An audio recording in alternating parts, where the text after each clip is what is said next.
So there was some news that leaked last night that the ATF is now planning on going and seizing the rare breed FRT triggers and also the BDU WOT triggers. So let's talk about this. But real quick before we jump into this video, if you think the ATF needs to be abolished, go ahead and hit that like button and subscribe. Also, I want you to know that this content is powered by the Firearms Policy Coalition. So head on over to joinfpc.org to help support the Second Amendment cause. Thank you again, Firearms Policy Coalition, for supporting this channel. So like I said in the intro, news broke last night that a leaked ATF email acquired by Gun Owners of America indicates that the ATF is authorizing field offices to go and seize the rare breed FRT triggers and also the Big Daddy Unlimited WOT triggers or the wide open triggers from various distributors, manufacturers, FFLs, and even non-FFLs. For those of you who do not know what's going on with this whole issue, what happened is that last year the ATF sent a cease and desist letter to rare breed triggers. In the letter, the ATF claimed that in their eyes, the rare breed FRT-15, the forced reset trigger, meets the NFA and GCA definition of a machine gun. Because of this, the ATF claimed the triggers were subject to the registration, taxation, and possession restrictions like actual machine guns are subject to. Also, the ATF claimed that possession of the triggers outside of the GCA and NFA's restrictions would subject people to criminal penalties and or fines. Now, after the ATF targeted rare breed, they also set their sights on the Big Daddy Unlimited WOT trigger, which is similar to the rare breed trigger, and actually these two triggers are part of a patent infringement lawsuit, I believe. But regardless, it's been pretty clear that the ATF is signaling that they are going after the possession of these types of triggers, and they are targeting rare breed and Big Daddy Unlimited, and they are targeting these triggers because the ATF is interpreting the definition of machine gun to include these triggers so that the triggers are actually considered to be machine guns. Just take that in. They are saying the trigger mechanism on its own is actually a machine gun. Now, last night, GOA put out a video letting everybody know that there is this leaked ATF email, which indicates that the ATF will be moving on seizing these triggers. So let me read to you the email that was actually leaked. I actually pulled this from Mike from Mr. Guns and Gear, who put out this image of the email that kind of went out and was leaked. So I definitely want to give him credit. I want to give GOA credit, who kind of broke this initially, but let's talk about what this says. This reads, "Good afternoon.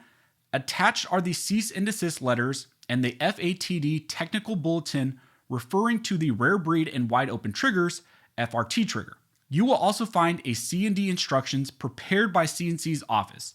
The C&D letters and the PC statements have been cleared by the OCC.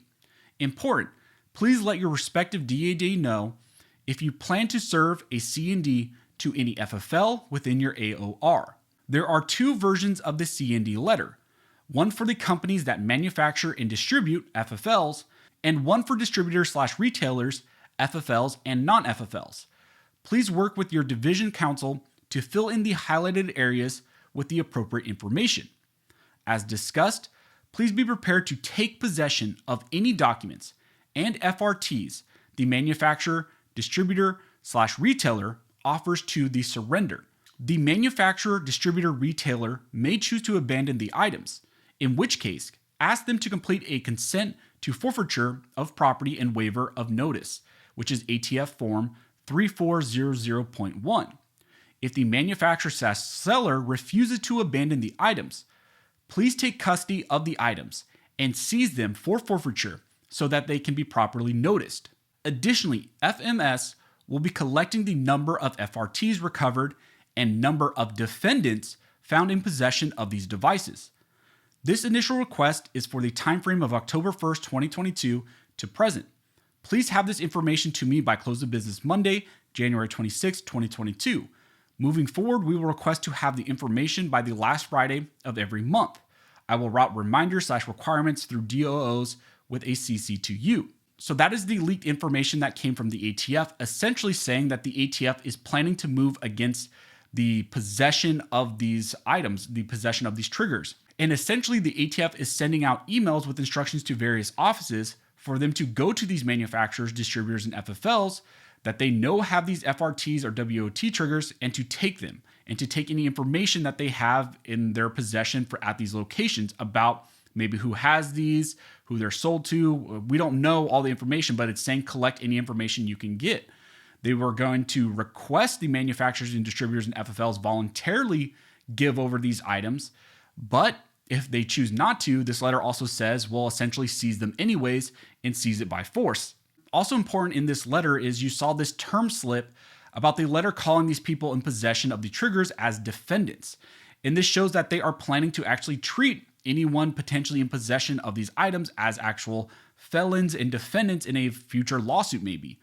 And remember, this is all being done based on a unilateral reinterpretation of the definition machine gun by the ATF.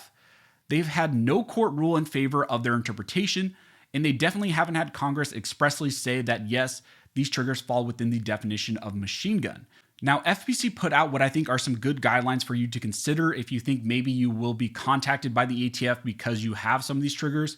So again, not legal advice, but are some good guidelines for you to actually consider. So the statement says, 1, never talk with any law enforcement officer unless advised to do so by your lawyer. So first and foremost, lawyer up and don't talk. That's kind of the general takeaway. Don't say anything and lawyer up. It says, do politely tell them that you want to speak with or through a lawyer, then stop talking and engage a lawyer. If you are detained or arrested, then seek legal advice immediately. You may wish to inform close family and friends how to contact your lawyer to notify them that you have been detained or arrested. It says, do not speak with anyone, including family members, until your lawyer speaks with and advises you. Do not open doors unless the officers have a warrant. If they have a warrant, then they will use force to gain entry. Do not leave your home and property or go outside. They will likely detain you and prevent you from re-entry until you are done or they are done and they leave. And then it says, do not consent to any search. Number 2, if you choose or are forced to provide property to the ATF, if you can, have legal counsel represent you and engage with federal agents and the ATF on your behalf. Do not volunteer any information or speak with any agent other than to advise them that your property is being provided to them under protest. Do attempt to photograph items being surrendered under protest to document the condition of the items at the time they were surrendered. Do ensure that you receive a completed property receipt on ATF Form 3400.23, which is the receipt of property and other items.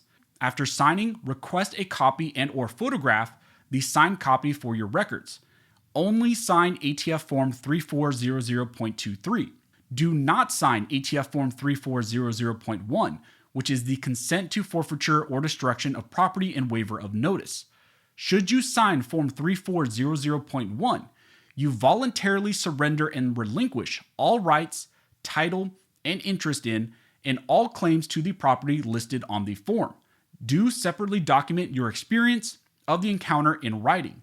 Note the location, date, time of your interaction with the ATF, their agents, the names, other identifying information, the ID, badge number, contact number, business cards, etc. of all ATF agents or persons you spoke with, the details of all the discussions, and any other information they told or provided to you. And that's kind of a general breakdown of what's going on with this leaked ATF email and maybe how you should respond to it just in case. Also, I want to let you guys know that I am fully aware of the whole Matthew Hoover CRS firearms thing that popped up today, that he was arrested by U.S. Marshals in relation to this whole auto key card thing. I'm very aware of it. I plan on making a video eventually once we get some more information. I know a lot of you guys are asking me about what's going on, my opinion. I'm still formulating the video on that, essentially breaking down the indictment papers and looking at all that. So again, the video will be coming eventually, but I recommend if you're not aware of what's going on, you're curious about this, check out Reno's video. He did a video with a quick breakdown of kind of the situation, and also go over to the CRS YouTube channel. I think they did a live stream with his wife and some other people where they kind of just talked about what's going on. So if you guys have any questions, go ahead and comment down below and I'll try to answer the best of my ability. Also, if you like this video and support the channel, one of the best ways to do that is to like, comment, and subscribe.